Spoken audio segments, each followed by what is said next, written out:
Bonjour, folks. I'm Sass, and I'm in progress. That's actually what I want to talk to you about today because I've been making these kind of sit down videos for about 2 weeks now. I'm posting them on my Instagram stories. But in recording the videos, I was like, these are running pretty long. I could probably just post them on my YouTube channel because I've always wanted to do YouTube. I just never knew what I would talk about. I know YouTube was started as a tool to teach people things. So like if you didn't know how to fix a toilet, you could go search for a video. And that is the concept for YouTube. It's basically a search engine. And for those of you who don't know, my job title that I came into the year with is sound designer and editor. And I said, I don't want to teach sound in the traditional way. So I don't want to be teaching people about inputs, outputs, plugins, Pro Tools. That's not my zone of genius, you could say. So I refrained from YouTube because I didn't know how I would go about sharing myself and my skill. But as I came into 2025, I got into thinking that I want to expand beyond the sound designer and editor role that I'd given to myself. And so that brings me to the topic of today, which is rebranding.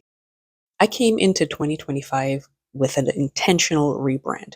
So starting with the logo and color palette for my company, Storied Soundscapes, which is also the username that I go by on social media. I started my company with the sound design and editing in mind, but I also was doing animation. Because if you look at some of my previous videos, it's booktube content, and I have the animated character of myself, the animated version of myself. Because when I first started my company in 5 years ago, 2020, I was very camera shy. I did not like the idea of being in front of the camera. I said, that's why I do sound. I'm behind the scenes. I don't want to be in front of the camera. But I realize more and more that you need to have a certain level of visibility in order to not just have, as a business owner, but as a creative business owner. It requires a certain degree of visibility. And so I reached the point coming into this year where I realized the animated Sass, as cute as she was no longer serving the purpose that I need her to in order to help me expand into the next version of myself and my business. So that's why I came into 2025 with that intentional rebrand in mind. Because you can tell from the original color palette, the yellow, the purple, and the blue, it very much matched that animated vibe. But I said, no, I do sound. I'm willing to put myself in that box overall and take the animation out of it completely because it's a distraction from what my zone of genius is. So I redid the company logo, I redid the brand palette, and I consider starting in 2024 through this year, I've had about a year and a half of throwing spaghetti at the wall and seeing what sticks. Because in 2023, to give you a little bit of backstory, I started suffering with severe bouts of vertigo. So I would be sitting, for example, I would be sitting here stationary, but it felt like I was rocking on a boat. That's how debilitating the episodes sometimes were. And I essentially had to come to a complete halt with my work. And I went to a naturopath, and she said, given everything you have on your plate, you need to ground yourself. So she recommended yoga, meditation, and also some other dietary modifications and supplements to help me get grounded in my body.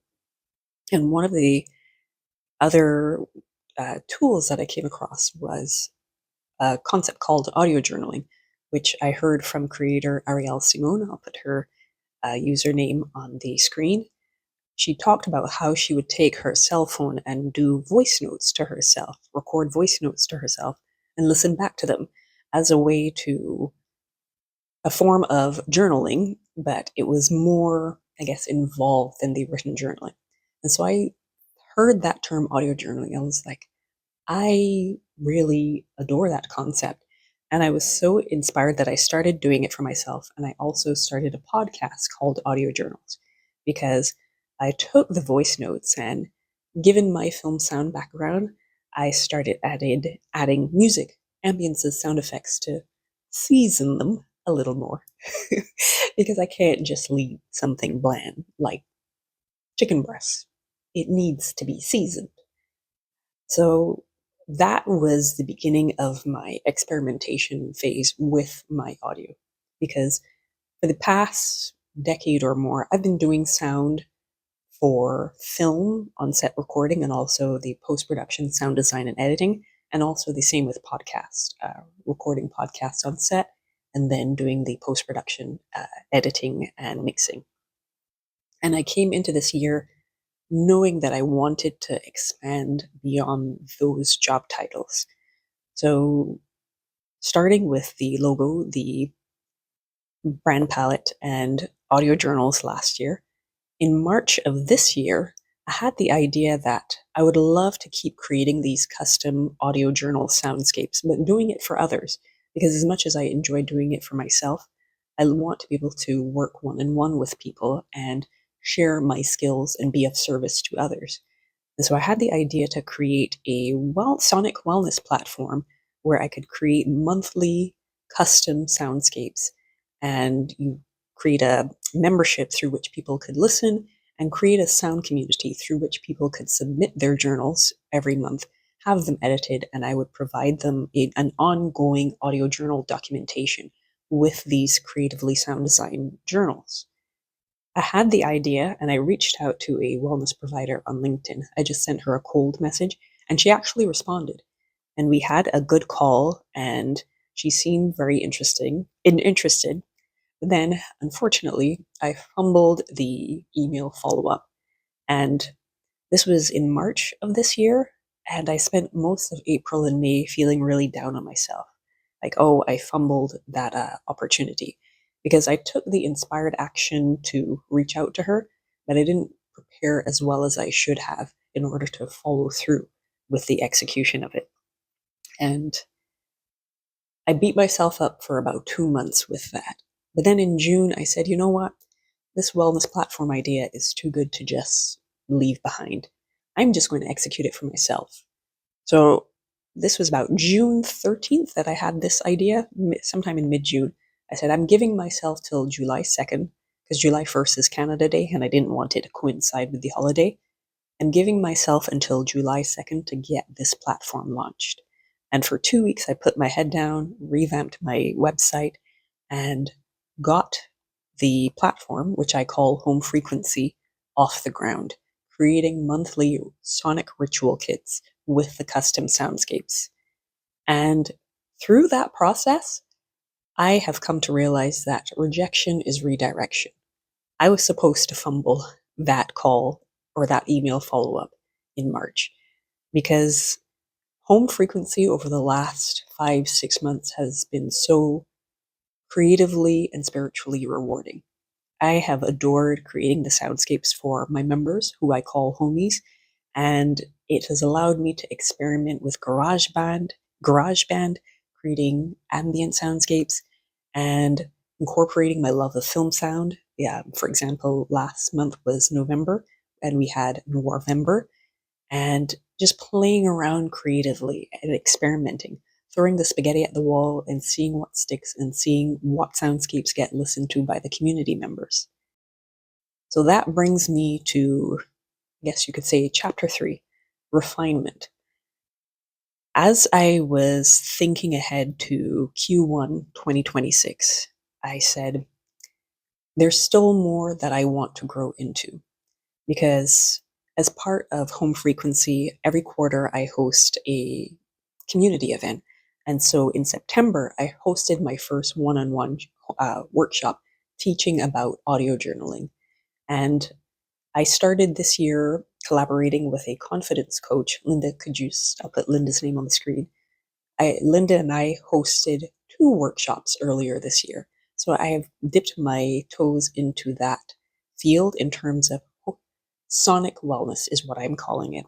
And putting myself out there as a sonic wellness facilitator and learning how to get comfortable sharing my knowledge and hosting these workshops. And as I was thinking ahead to 2026, I said, I want to do more of this.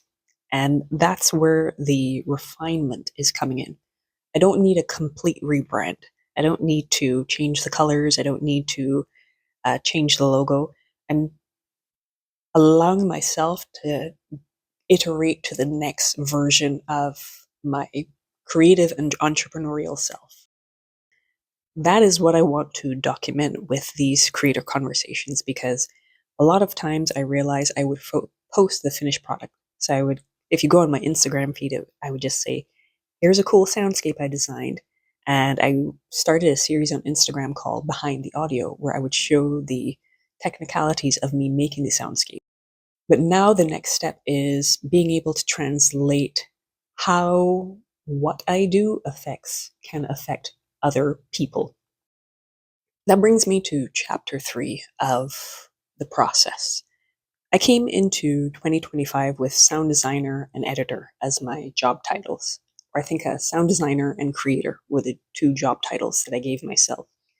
By July, August, when I had gotten home frequency off the ground and had 2 workshops hosted under my belt, I had changed it to sound designer, creator, sonic wellness facilitator.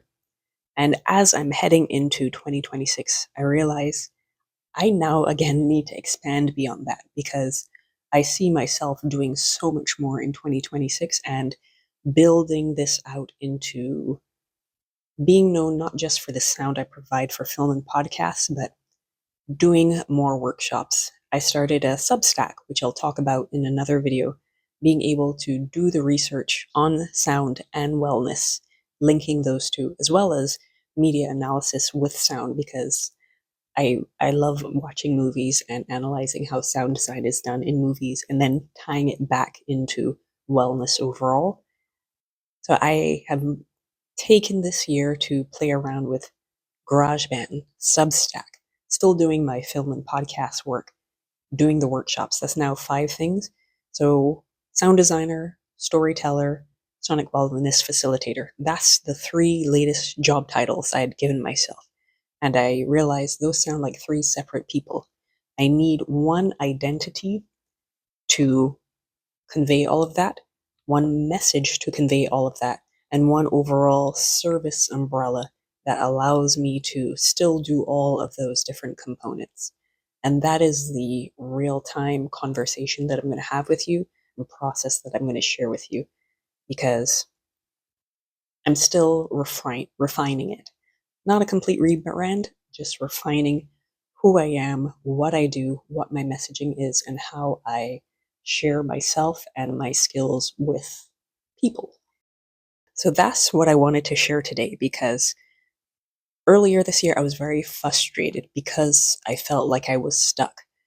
I think a lot of times we can see the destination, we can see the finish line, but we just don't want to run the race to get there, and we get frustrated. And I had a lot of audio journaling and written journaling sessions where I was very frustrated. I would cry about it because I was like, I'm so close. I know what I want, and I kind of know how to get there. I'm just frustrated with where I'm at right now. And you have to give yourself time to go through the different iterations it's going to take for you to get to the big goal. And so that's what I want to share, because I think I'm guilty of this myself. I just share the final product and expect people to get it, but sometimes you have to share the process of how you get there. So I'm hoping that if you are a business owner, whether it's a creative business or not, although I think running a business is creative in itself, whatever the business type is, I'm hoping to share more of that, because I think it's important to see just somebody regular like me doing this process. And I'm learning so much about myself through it. And I like having these stream of consciousness conversations so that I can articulate it to somebody else, and hopefully somebody else who may be having the same feelings that I was having knows they're not alone. So this is going to be the first of many creator conversations. As I wrap up 2025 into 2026, I am going to intentionally refine my brand messaging. I already have the new identity, because the other cool thing I realized through this year is that you literally can be whoever you want to be. You literally can create your job title. You literally can create yourself. And that has been empowering, and that has been the coolest part, is that I don't have to wait to ask for somebody for permission to be who I want to be. I can choose to be who I want to be, and you can do the same. So if you take anything away from this message, is that go out there, decide who you want to be, and start doing it slash being it. I'm going to wrap up today with that final message, and I'm going to come back with more of these conversations as I go through this refining process, because I want to get a lot of the work of it in place by January, mid-January of 2026. So I hope you enjoyed this conversation. If you are a business owner, a creative, or anybody in general that is going through something similar, type it in the comments below, and I hope to see you back here for more creator conversations. TTYL.